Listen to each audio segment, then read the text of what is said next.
தமிழ் மக்கள் அனைவருக்கும் வணக்கம் நண்பா. இந்த வீடியோல என்ன கவனிச்சா பார்க்க போறோம்னு பாத்தீங்க அப்படின்னா, நம்மளுடைய தமிழ்நாடு அரசாங்கம் வழங்கியிருக்கக்கூடிய எந்தவித தேர்வும் இல்லாம மத்திய அரசு வேலை பாத்தீங்க அப்படின்னா நம்மளோட தமிழ்நாட்டிலே பாத்தீங்கன்னா நம்மளோட தமிழ்நாடு அரசாங்கம் வந்து அறிவிச்சிருக்காங்க.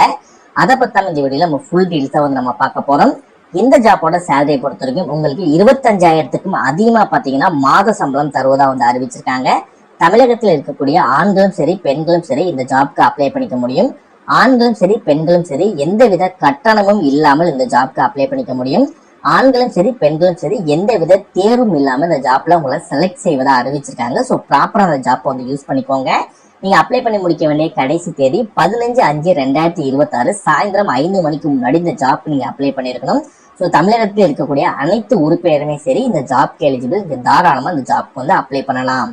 இந்த வீடியோல இந்த ஜாப் நீங்க ப்ராப்பரா எப்படி அப்ளை பண்ணணும், எப்படி அப்ளை பண்ணா அந்த ஜாப் உங்களுக்கு கிடைக்கும், உங்களுக்கான அப்ளிகேஷன் எங்க கிடைக்கும், நோட்டிபிகேஷன் எங்க கிடைக்கும் அப்படின்ற ஃபுல் டீடைல்ஸ் பாத்தீங்கன்னா இந்த வீடியோக்குள்ள நான் தெளிவா எக்ஸ்பிளைன் பண்ணிருக்கேன். எந்த அளவுக்கு நீங்க வீடியோ ஸ்கிப் பண்ணாம ஃபுல்லா பார்த்து இந்த ஜாப்போட ஃபுல் டீடைல்ஸ் தெரிஞ்சுக்கிட்டு ப்ராப்பரா அப்ளை பண்றீங்களோ அந்த அளவுக்கு இந்த வேலை கிடைப்பதற்கு அதிகமான வாய்ப்புகள் இருக்கு. ஸோ முடிஞ்ச அளவு வீடியோவை ஸ்கிப் பண்ணாம ஃபுல்லா பாருங்க. ஓகே நண்பா, இதான் பாத்தீங்கன்னா அவங்க அபிஷியலா ரிலீஸ் பண்ணிருக்க நோட்டிபிகேஷன். இந்த நோட்டிபிகேஷனுக்கு கீழே போனீங்க அப்படின்னா நீங்க அப்ளை பண்ணக்கூடிய அப்ளிகேஷன் ஃபார்மும் பாத்தீங்க அப்படின்னா உங்களுக்கு நோட்டிபிகேஷனுக்கு கீழே வந்து கொடுத்துருவாங்க.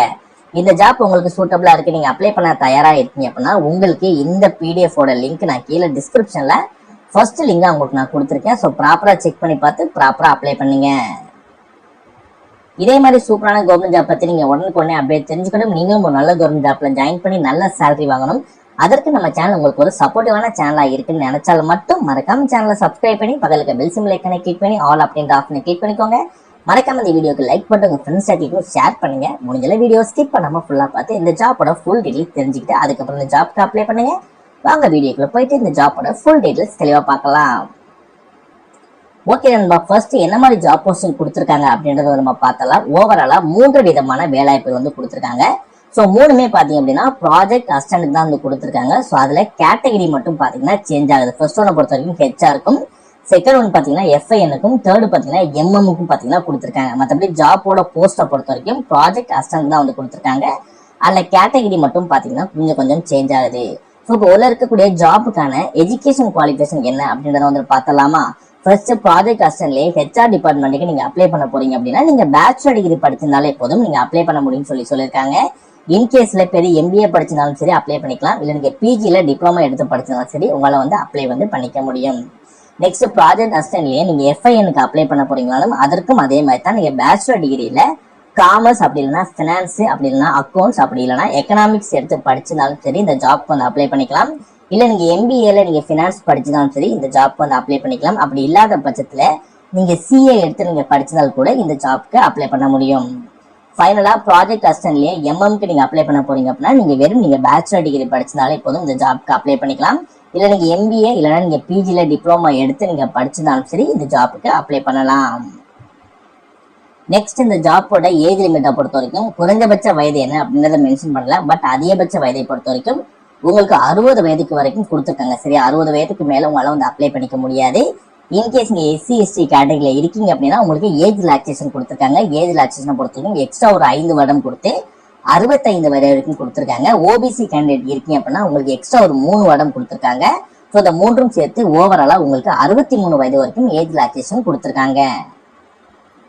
ஓகே, இப்போ நம்ம எப்படி அப்ளிகேஷன் ஃபில் பண்ணலாம் அப்படின்றத பார்க்கலாம். நம்ம அப்ளிகேஷன் பார்த்தீங்கன்னா ஒரு 5th பேஜ்ல வந்து இருக்கும். டோட்டலா 8 பேஜஸ் இருக்கும். அதில் நீங்க 5th பேஜ் வந்தீங்கன்னா application for project assistant contract pages இருக்கும். ஸோ அதை வந்து நீங்க 2-3 பிரிண்ட் அவுட் எடுத்துட்டு ஸோ இந்த இடத்துல பார்த்தீங்கன்னா உங்களோட பாஸ்போர்ட் போட்டோஸ் வந்து ஒட்டிக்கோங்க.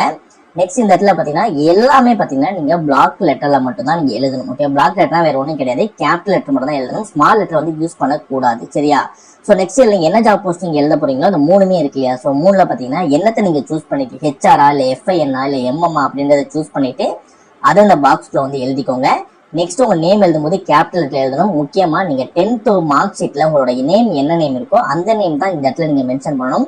சில பேர் நீங்க 10th முடிச்சதுக்கு அப்புறம் ஏதாவது ஸ்பெல்லிங் மிஸ்டேக் இருக்குன்னு சொல்லிட்டு காலேஜ் ஜாயின் பண்ணும்போது சில சேஞ்சஸ் ஏதாவது பண்ணிருப்பீங்க இல்லையா. ஸோ அந்த மாதிரி நீங்க சேஞ்ச் பண்ணியிருந்தாலும் சரி உங்களோட 10th மார்க் ஷீட் எடுங்க. அதுல உங்களோட நேம் என்ன இனிஷியல் இருக்கோ அதை தான் இந்த இடத்துல நீங்க எழுதணும். வித் கேபிட்டல் லெட்டரோட நீங்க எழுதணும். சரியா?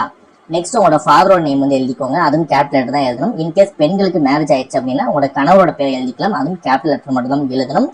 டேட் மந்த் இயர் இருக்க மாதிரி உங்களோட டேட் ஆஃப் பர்த் 1/5/2026 இந்த தேதிக்குள்ள உங்களுக்கு என்ன வயதோ அந்த வயது. நெக்ஸ்ட் நேஷனாலிட்டி வந்து இந்தியன் போடுங்க, கேபிட்டல் லெட்டர் மட்டும் யூஸ் பண்ணிக்கோங்க. நெக்ஸ்ட்ல எந்த கேட்டகரியில வரீங்களோ அந்த கேட்டகரி இதுக்குள்ள போட்டுக்கோங்க.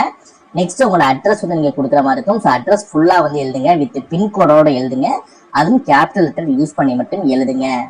நெக்ஸ்ட் உங்களோட ஃபோன் நம்பர் வந்து கொடுத்துக்கோங்க. நெக்ஸ்ட் உங்களோட இமெயில் ஐடி வந்து நீங்க கொடுத்துக்கோங்க. நெக்ஸ்ட் உங்களோட 10th 12th டீடைல்ஸ் வந்து கேட்பாங்க. எந்த ஸ்கூல்ல படிச்சீங்க 10th 12th, இல்லை நீங்க 10th மட்டும் தான் படிச்சீங்க அப்படின்னா 10th மட்டும் எழுதிக்கலாம். சில பேர் 10th 12th முடிச்சிருக்கீங்க அப்படின்னா 10th 12th ரெண்டையுமே நீங்க கொடுத்துட்டு எந்த தமிழ் மீடியமா இங்கிலீஷ் மீடியமா, நெக்ஸ்ட் நீங்க எந்த இயர் நீங்க படிச்சு முடிச்சீங்க, எந்த எக்ஸாமினேஷன் எழுதுனீங்க, எவ்வளவு பெர்சன்டேஜ் அப்படின்றத வந்து நீங்க கொடுத்துக்கலாம். நெக்ஸ்ட் உங்களுக்கு எக்ஸ்பீரியன்ஸ் எதுவும் இருக்கு, ஏதாவது கம்பெனில ஒர்க் பண்றீங்க இல்லை ஒர்க் பண்ணிட்டு இருந்தீங்க அதனால எக்ஸ்பீரியன்ஸ் இருக்கு அப்படின்னா எந்த கம்பெனில ஒர்க் பண்ணீங்க, எந்த டெஸ்டினேஷன்ல ஒர்க் பண்ணீங்க, எந்த வருடத்துல இருந்து எந்த வருடம் வரைக்கும் ஒர்க் பண்ணீங்க, அதுல நீங்க என்ன ஒர்க் பண்ணீங்க அப்படின்றத வந்து நீங்க டீட்டெயிலா எழுதிக்கோங்க. நெக்ஸ்ட் இது எல்லாமே நீங்க ஃபில் பண்ணும்போது கேபிட்டல் லெட்டர் மட்டும் தான் யூஸ் பண்ணணும், அதை ப்ராப்பரா வந்து ஃபாலோ பண்ணிக்கோங்க. நெக்ஸ்ட் இந்த 8 விதமான டாக்குமெண்டேஷன் கேட்டிருக்காங்க. இந்த 8 டாக்குமெண்டேஷன் உங்கள்ட்ட இருக்கு அப்படின்னா நீங்க வந்து அப்ளை பண்ணும்போது அந்த டாக்குமெண்டேஷன் ஜெராக்ஸ் காப்பி வச்சு நீங்க அப்ளை பண்ற மாதிரி இருக்கும். இந்த 8 டாக்குமெண்டேஷன் உங்கள்ட்ட இருந்துச்சு அப்படின்னா எல்லாத்தையுமே வச்சு அனுப்பிட்டு நெக்ஸ்ட் இந்த உங்களோட அப்ளிகேஷன்ல எஸ் சொல்லி கொடுத்துக்கோங்க.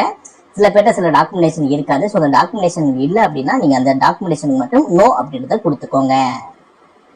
நெக்ஸ்ட் இது எல்லா விஷயம் முடிச்சுட்டு இந்த இடத்துல உங்களோட நேம் வந்து எழுதிட்டு டேட், எந்த டேட்ல இருந்து அப்ளை பண்ண போறீங்களோ அந்த டேட், எந்த பிளேஸ்ல இருந்து அப்ளை பண்ண போறீங்களோ அந்த பிளேஸை போட்டு இந்த இடத்துல உங்களோட சிக்னேச்சர் வந்து போட்டுக்கோங்க. அவ்வளவுதான். இப்போ நீங்க வந்து அப்ளிகேஷன் வந்து ஃபில் பண்ணி முடிச்சாச்சு.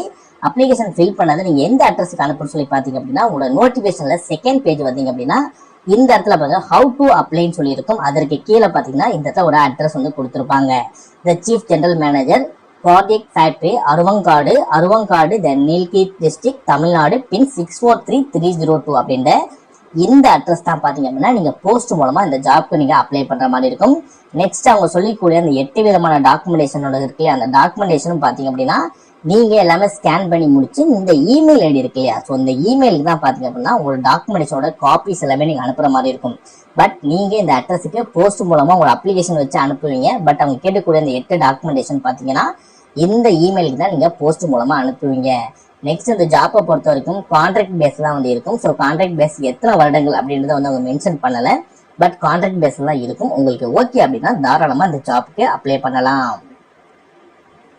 நெக்ஸ்ட் இதெல்லாமே முடிச்சுட்டு உங்களுக்கு இன்டர்வியூ வந்து கூப்பிடுவாங்க இல்லையா, ஸோ இன்டர்வியூ வர டைம்ல பாத்தீங்க அப்படின்னா உங்களோட hard copy and soft copy ரெண்டுமே நீங்க எடுத்துட்டு போகணும். ஹார்ட் காப்பி சாஃப்ட் காப்பினா வேற ஒன்றும் கிடையாது.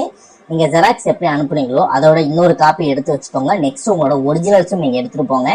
ஏன்னா இன்டர்வியூ டைம்ல ரெண்டையுமே வச்சு வெரிஃபை பண்ணுவாங்க கரெக்டா இருக்கா அப்படின்னு சொல்லிட்டு. ஸோ ரெண்டுமே உங்களுக்கு ப்ராப்பரா இருந்தாதான் நெக்ஸ்ட் ஸ்டேஜுக்கு உங்களை அலோவ் பண்ணுவாங்க. ஸோ அதனால இதெல்லாமே உங்கள்கிட்ட கரெக்டா இருக்கா அப்படின்றத செக் பண்ணி பார்த்துட்டு அதுக்கப்புறம் இந்த ஜாப்க்கு அப்ளை பண்ணி இன்டர்வியூ அட்டன் பண்ணுங்க.